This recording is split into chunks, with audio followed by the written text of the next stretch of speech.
প্রিয় বন্ধুরা সকলকে নমস্কার। আমি পিপাস আবারও স্বাগতম জানাই আমার নতুন একটি ভিডিওতে। আশা করি সকল বন্ধুরা অনেক অনেক ভালো আছো। আমার পক্ষ থেকে সকল বন্ধুদের জন্য রইল অনেক অনেক ভালোবাসা ও অভিনন্দন। বন্ধুরা, তোমরা কিন্তু আমাকে অনেক অনেক ভালোবাসা ও সাপোর্ট করছো, এভাবেই সব সময় আমাকে ভালোবাসা দিয়ে যাবে। তোমাদের জন্য নিয়ে আসলাম কৃষিকাজের আরেকটি নতুন ভিডিও। আজকের ভিডিওটাও অনেক অনেক ভালো হতে চলেছে।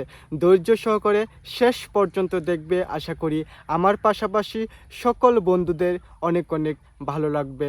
তো চলো প্রিয় বন্ধুরা, বেশি কথা না বাড়িয়ে মূল ভিডিওতে যাওয়া যায়। প্রিয় বন্ধুরা, আমাদের কাকু কিন্তু আবারও খুব সুন্দর করে কারকল গাছ লাগিয়েছিল এবং খুব সুন্দর করে বাজারে নিয়ে কারকল বিক্রি করতে পারছে।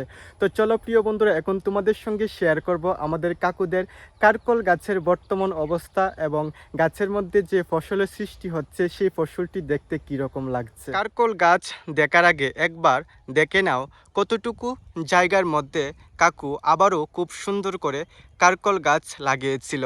তো চলো এখন সামনে থেকে এক এক করে তোমাদের সঙ্গে সকল তথ্য শেয়ার করব। কারকল গাছের জন্য কিন্তু মাচার প্রয়োজন হয়, আর দেখতেই পাচ্ছ কাকু খুব সুন্দর করে কিন্তু মাচার তৈরি করে দিয়েছে বাঁশের ব্যবহার করে। তোমরাও চাইলে কিন্তু তোমাদের গাছের মধ্যে বা তোমরা যদি নতুন করে মাচার ব্যবহার করতে চাও তাহলে অবশ্যই প্রিয় বন্ধুরা এই কৌশল বা এই পদ্ধতি তোমরা অবলম্বন করতে পারো। তো চলো প্রিয় বন্ধুরা, এখন তোমাদের সঙ্গে শেয়ার করব নতুন নতুন যে ফসলের সৃষ্টি হচ্ছে সেই ফসলটিকে সামনে থেকে দেখতে কীরকম লাগছে। আশা করি বন্ধুরা তোমাদের ভালোই লাগবে। আশা করি তোমাদের কাছে ভালোই লাগছে। নতুন নতুন ফসলের সৃষ্টি হচ্ছে, ফসলটি কিন্তু দেখতে খুবই সুন্দর লাগছে। তোমরা কিন্তু অবশ্যই কমেন্ট করে জানাবে তোমাদের কাছে এই ফসলটিকে দেখতে কী রকম লাগছে। প্রত্যেকটি জিনিস প্রিয় বন্ধুরা আমি তোমাদের সঙ্গে শেয়ার করে থাকি, তার জন্য সকল বন্ধুদের কাছে অনুরোধ থাকবে তোমরা সকল প্রিয় বন্ধুরা কিন্তু আমার পাশে থাকবে। প্রিয় বন্ধুরা, যারা আমার ভিডিও দেখছো তারা তো অবশ্যই জানো আমরা কিন্তু নতুন করে আবারও শশা গাছ লাগিয়েছি এবং আমাদের গাছগুলো কিন্তু আগের তুলনায় বড় হয়ে গেছে। আর শশা গাছ বড় হলে কিন্তু শশা গাছের জন্য মাচার ব্যবহার করতে হয়, আর আমরা খুব সুন্দর করেই মাচার ব্যবহার করেছি। তো মাচার ব্যবহার কি করে করলাম সকল তথ্য তোমাদের সঙ্গে শেয়ার করব। আশা করি সকল বন্ধুদের ভালো লাগবে। আশা করি তোমরা দেখতেই পাচ্ছ আমাদের শশা গাছগুলা বর্তমানে কতটুকু পরিমাণ বড় হয়েছে। তো চলো প্রিয় বন্ধুরা, এখন তোমাদের সঙ্গে শেয়ার করব আমরা কি করে মাচার ব্যবহার করেছি। মাচা তৈরি করার জন্য তোমরা দুটি পদ্ধতি অবলম্বন করতে পারো। একটি হচ্ছে বাঁশের মাধ্যমে মাচার তৈরি, আরেকটি হচ্ছে নেটের মাধ্যমে মাচার তৈরি। তো প্রিয় বন্ধুরা, আমি তোমাদের বলবো শশা গাছ যদি তোমরা আমাদের মতো লাগিয়ে থাকো তাহলে অবশ্যই বাঁশের ব্যবহার কম করে নেটের ব্যবহারটাই বেশি করবে, কারণ সেটা তোমাদের সময়টাকেও বাঁচিয়ে দেবে এবং টাকার খরচের যে পরিমাণটা সেটাও কিন্তু তোমরা অনেক অনেক বাঁচাতে পারবে।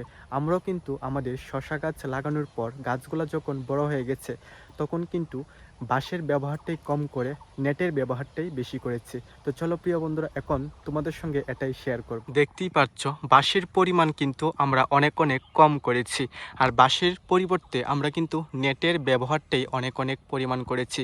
তাতে বন্ধুরা আমাদের সময়টাও বেঁচে গেল আর টাকার খরচের যে পরিমাণটা সেটা কিন্তু অনেক কমে গেল।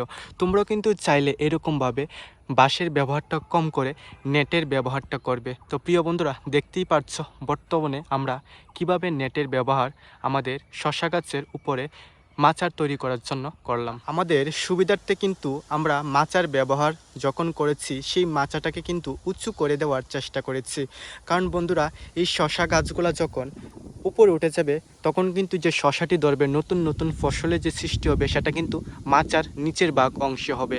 আর যাতে আমাদের বেশি নিচু না হয়ে শশা পাড়তে হয় আমাদের সুবিধার্থের জন্য কিন্তু আমরা এই মাচাটাকে একটু উঁচু করে দেওয়ার চেষ্টা করেছি, যাতে আমরা খুব সহজেই আমাদের ফসলকে আমরা পাড়তে পারি।